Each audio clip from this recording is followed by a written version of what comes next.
Hello' dear friends, আজি মই বৰালি মাছৰ সৈতে ঔটেঙা বনাম বুলি ভাবিছোঁ।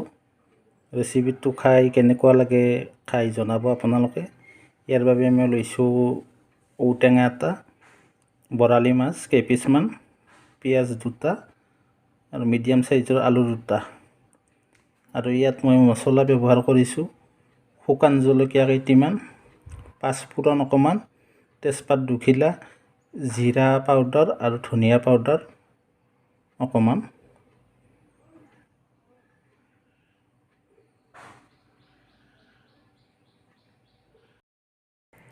মাছখিনি মই এনেকৈ নিমখ হালধি সানি লৈছোঁ আৰু ইয়াত লৈছোঁ অকণমান পিঠাগুড়ি। এতিয়া পিঠাগুড়িখিনিত জিৰা আৰু ধনিয়া পাউডাৰখিনি মিহলাই দিম। এয়া জিৰা পাউডাৰ,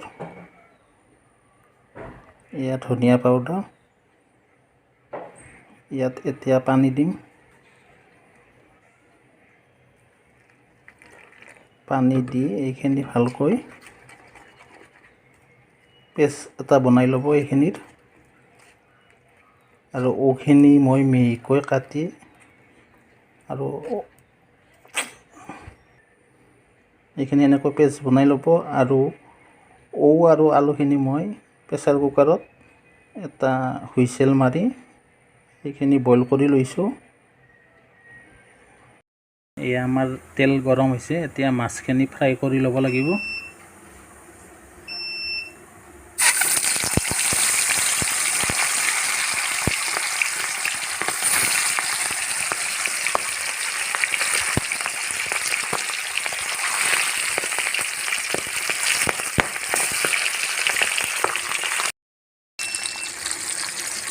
বৰালি মাছ ভাজোঁতে সাৱধান, ইয়াৰ পৰা তেল নিগৰি চিটিকি গাত পৰে, গতিকে আপোনালোকে সাৱধানে ভাজি ল'ব মাছখিনি।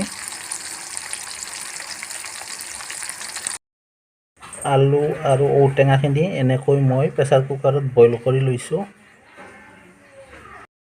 এতিয়া মাছ ভজা তেলখিনিতে মই তেজপাত, পাঁচফোৰণ আৰু শুকান জলকীয়াটো দি ল'লোঁ।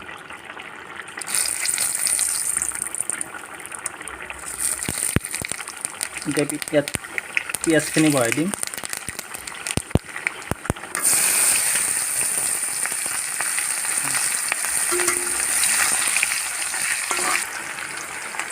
আদা নহৰুৰ পেষ্ট অকণমান দি ল'ব। এইখিনি ভালকৈ লাৰি থাকিব। সোৱাদ অনুযায়ী নিমখ অকণমান দি ল'ব। মাছ ভজাটো নিমখ দিয়া আছিল, গতিকে মই অকণমান নিমখ দিলোঁ ইয়াত। এয়া হালধি গুড়ি অকণমান মাছ ভজাতে দিয়া আছিল, সেইকাৰণে মই অকণমান দি লৈছোঁ। এতিয়া বইল কৰি ৰখা ঔ আৰু আলুখিনি বহাই দিব।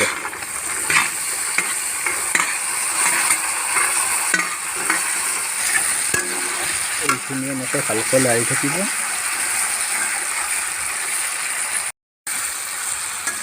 এইখিনি এনেকৈ ভাজি থকাৰ পিছত এতিয়া আমি ইয়াত দিব লাগিব পিঠাগুড়িৰ পেষ্টটো। পিঠাগুড়িৰ পেষ্টৰ লগত জিৰা ধনিয়া পাউডাৰ একেলগে মিহলাই আছে। এতিয়া আমি পেষ্টটো বহাই দিম। ইয়াৰ পিঠাগুড়ি, জিৰা, ধনিয়া পেষ্ট, এইখিনি ভালকৈ লাৰি থাকিব।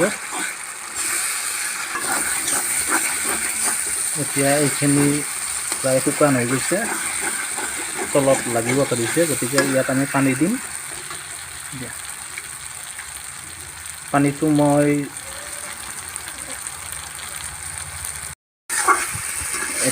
ইয়াত পানী দিম। পানী মই বইল কৰি লোৱা ঔটেঙা আৰু আলুখিনি বইল কৰি লোৱা পানীখিনি ৰাখি দিছোঁ, সেই পানীখিনি দি দিলোঁ।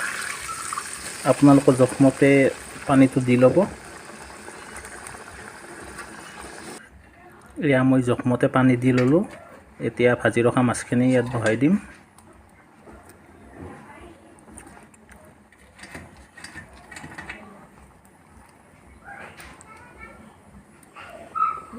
এয়া মই ভাজি ৰখা মাছখিনি বহাই দিলোঁ।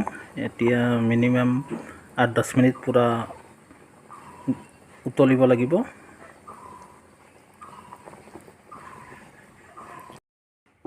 এয়া মোৰ 8-10 মিনিট পূৰা উতলোৱাৰ পিছত এতিয়া প্ৰায় ৰেডি হৈ গ'ল। এতিয়া খাবহে লাগে আৰু। এয়া আমাৰ ৰেডি হৈ গ'ল। এতিয়া খাব লাগে। আৰু ভিডিঅ'টো চাই কেনেকুৱা পালে লাইক কমেণ্ট শ্বেয়াৰ কৰি জনাব আৰু চেনেলটো পাৰিলে ছাবস্ক্ৰাইব কৰি দিব। আগলৈ নতুন নতুন ভিডিঅ' চাই থাকিব পাৰিব। ধন্যবাদ।